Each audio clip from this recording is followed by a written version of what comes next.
নমস্কার বন্ধুরা, কুকুর শিখা রান্নাঘরে সকলকে স্বাগত। আজ হাজির হয়েছি ঝিঙের একটি দুর্দান্ত স্বাদের রেসিপি নিয়ে। গরম গরম ভাত দিয়ে ঝিঙের এই রেসিপিটা জাস্ট জমে যাবে। এই একটি মাত্র পদ দিয়ে এক থালা গরম ভাত খেয়ে ফেলতে পারবেন, এতটা টেস্টি খেতে হয়। আশা করছি রেসিপিটা আপনাদের কাছে খুব ভালো লাগবে। ভালো লাগলে অবশ্যই লাইক করবেন, শেয়ার করবেন। তো চলুন দেখে নেওয়া যাক রেসিপিটা। এখানে আমি 500 গ্রাম মতো ঝিঙে নিয়েছি। এবার এই ঝিঙেটাকে খুব ভালো করে ধুয়ে আমি গায়ে জলটাকে শুকিয়ে নিয়েছি। এবার দেখুন পিলার দিয়ে ঝিঙের গায়ে খোসাটাকে দেখুন আমি এইভাবে করে ছাড়িয়ে নেব। তো আপনাদের যদি বটি দিয়ে করতে সুবিধা হয় সেক্ষেত্রে আপনার বটি দিয়ে ঝিঙের গায়ে যে খোসাগুলো আছে সেগুলোকে ছাড়িয়ে নিতে পারেন। ঝিঙের এই রেসিপিটা আশা করছি আপনাদের কাছে খুব ভালো লাগবে। যদি আপনি নতুন বন্ধু হয়ে থাকেন, যদি চ্যানেলটি নতুন দেখছেন, ভালো লেগে থাকলে চ্যানেলটি সাবস্ক্রাইব করার অনুরোধ থাকলো। তো দেখুন আমি এইভাবে করে ঝিঙের গায়ে দেখুন খোসাগুলোকে ছাড়িয়ে নিয়েছি। এরপর আমি মাথার দিকের অংশটা আর পিছনের অংশটাকে এইভাবে করে একটু কেটে ফেলে দেব। এরপর দেখুন মাঝখান থেকে আমি কেটে দুভাগ করে নিয়ে নিলাম। এবার দেখুন মুখের দিকটাতে আমি এইভাবে করে 4টে কাট লাগিয়ে নিয়েছি। এইভাবে করে কেটে নিলে কি হবে, ঝিঙের মধ্যে তেল মশলা খুব ভালো মতো করে ঢুকে যাবে, যার ফলে খেতে ভালো লাগবে। তো আমি এইভাবে করে সমস্ত ঝিঙেগুলোকে দেখুন কেটে নিয়েছি। কেটে আমি একটা বাটির মধ্যে নিয়ে নিয়েছি। দেখুন দুদিকে আমি 4টে করে কাট লাগিয়ে নিয়েছি। এবার সামান্য একটু লবণ দিয়ে দিয়েছি আর সামান্য একটু হলুদ দিয়ে দিলাম। এবার লবণ আর হলুদটা খুব ভালো করে ঝিঙের গায়ে মাখিয়ে নেব। ঝিঙের পরিমাণটা বন্ধুরা আপনারা আপনাদের মতো করে কম বা বেশি করেও কিন্তু নিতে পারবেন। তো দেখুন লবণ আর হলুদটা ঝিঙের গায়ে খুব ভালো করে আমি মাখিয়ে নিলাম। এরপর আমি রান্নাতে চলে যাব।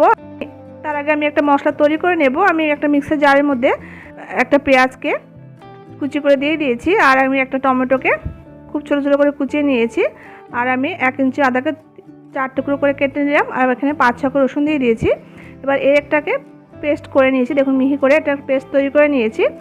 এবার গ্যাসের উপর একটা কড়াই বসিয়ে দিয়েছি। তাতে আমি বেশ কিছু সরষের তেল দিয়ে তেলটা গরম করে নিলাম। এবার ওই গরম তেলের মধ্যে লবণ আর হলুদ মাখানো ঝিঙেটাকে দিয়ে ছেড়ে দিয়ে এবার ঝিঙাটাকে খুব ভালো করে একটু ভেজে নেব।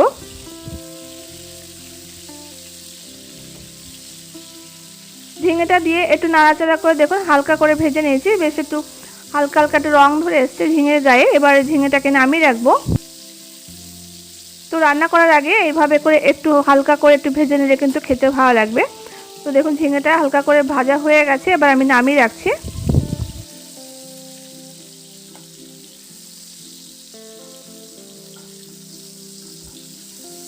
সমস্ত ঝিঙেটা আমি নামিয়ে নিলাম। এরপর আমি আর তেল দেবো না, এখানে মোটামুটি 1 টেবিল স্পুন তেল আছে। এবার আমি এখানে গোটা গরম মশলা দিয়ে দেবো। এখানে 2টো এলাচ, 1 টুকরো দারচিনি আর 3-4টে লবঙ্গ আর একটা শুকনো লঙ্কা দুভাগ করে দিয়ে দিয়েছি। আর এখানে 1/2 টিস্পুন মতো একটু জিরে দিয়ে দিয়েছি। এবার এই ফোড়নগুলোকে নাড়াচাড়া করে হালকা করে একটু ভেজে নেব।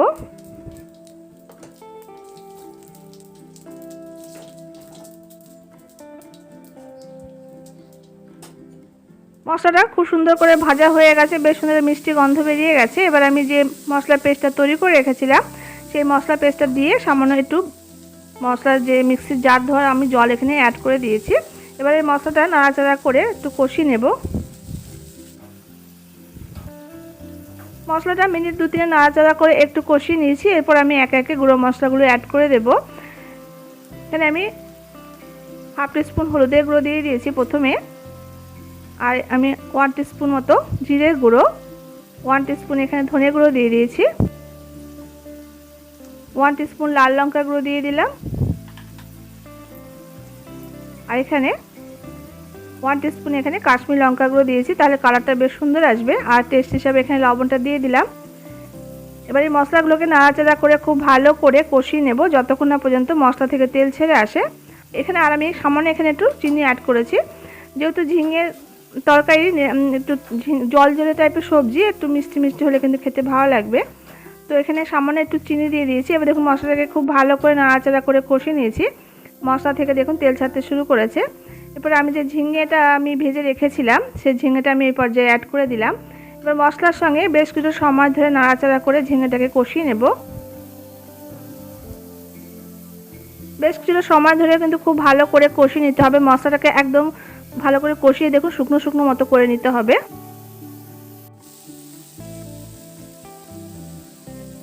মশলাটা খুব ভালো মতো করে কষিয়ে নিলাম। এবার গ্যাসটাকে আমি স্লো করে দিয়েছি।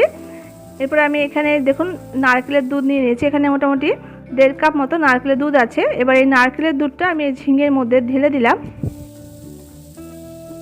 এবার নারকেলের দুধটা দিয়ে খুব ভালো করে একটু নাড়াচাড়া করে ঝিঙের সঙ্গে আমি মিশিয়ে নেব। আর এই রান্নাতে কিন্তু একটু জল দেব না, এই যে নারকেলের দুধটা আমি দিলাম এতে কিন্তু রান্নাটা হয়ে যাবে।